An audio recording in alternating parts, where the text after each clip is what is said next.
Assalamualaikum. I was telling you about gap analysis for research study और the rationality of your research study.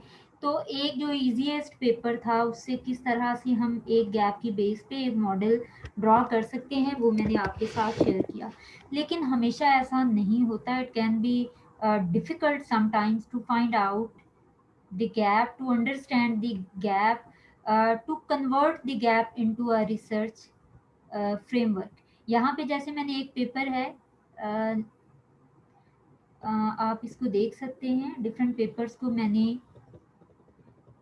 उसकी heading के उसके title के साथ उसका पब्लिकेशन ईयर वेरिएबल जिसके ऊपर बात इन्होंने की यहाँ पे कॉपी कर लिया और उसी स्टडी की limitations and future research recommendations जो रिसर्चर्स ने प्रोवाइड की हैं अपनी रिसर्च स्टडी के अंदर उसको यहाँ पे हाईलाइट कर दिया है.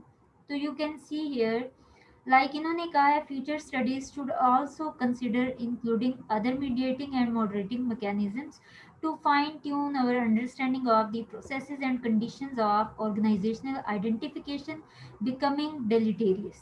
For example, perceived organizational politics, leader member exchange can be considered as potential moderators in the IO psychological entitlement relationship. ठीक हो गया.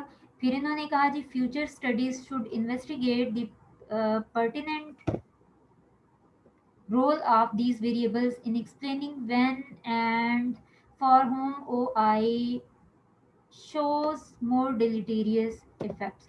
तो यहाँ पे हम जो हमारे पास एक first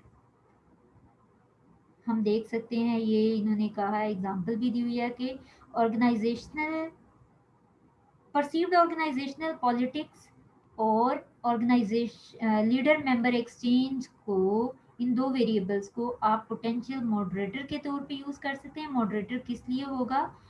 O I organisational identification and psychological entitlement relationship के ऊपर.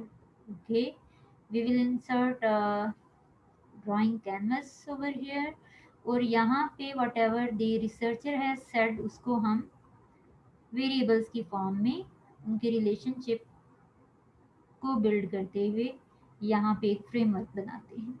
इन्होंने कहा ऑर्गेनाइजेशनल आइडेंटिफिकेशन,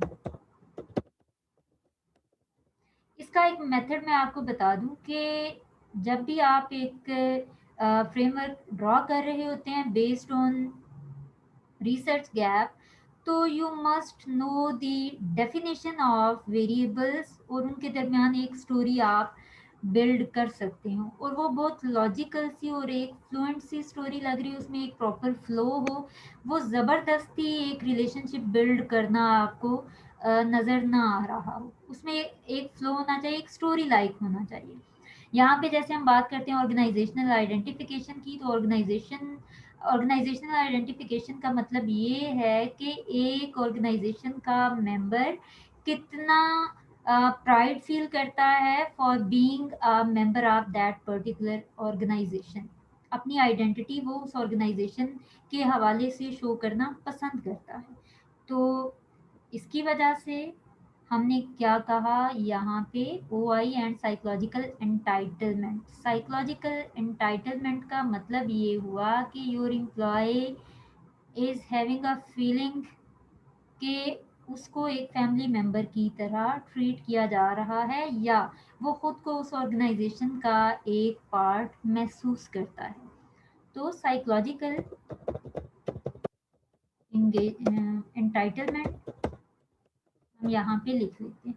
अब स्टोरी हमारी based on the definition of variables क्या है कि जितना ज़्यादा एक एम्प्लॉय अपनी ऑर्गेनाइजेशन के साथ आइडेंटिफिकेशन के ऊपर प्राइड फील करता होगा, जितना ज़्यादा वो खुद को उस ऑर्गेनाइजेशन का मेंबर जो है वो शो करने में प्राइड फील करता है, उतना ज़्यादा वो उस ऑर्गेनाइजेशन का मेंबर खुद को फील भी कर रहा होगा. ठीक है, मतलब ये कि ऑर्गेनाइजेशनल आइडेंटिफिकेशन जितनी ज़्यादा होगी उतना ज़्यादा एम्प्लॉय साइकोलॉजिकली एंटाइटल्ड होगा अपनी ऑर्गेनाइजेशन के साथ.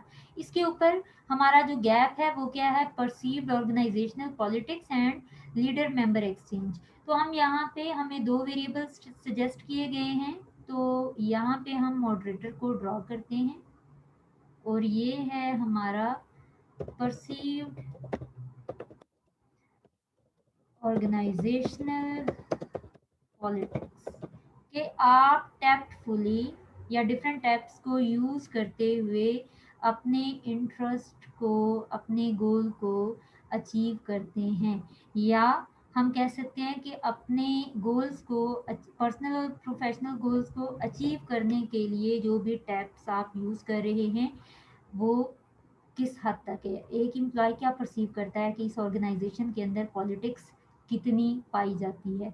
अब यहाँ पे आप देख सकते हैं, इसको हम ये कह सकते हैं कि अगर तो एम्प्लॉय को ये लगता है कि ऑर्गेनाइजेशन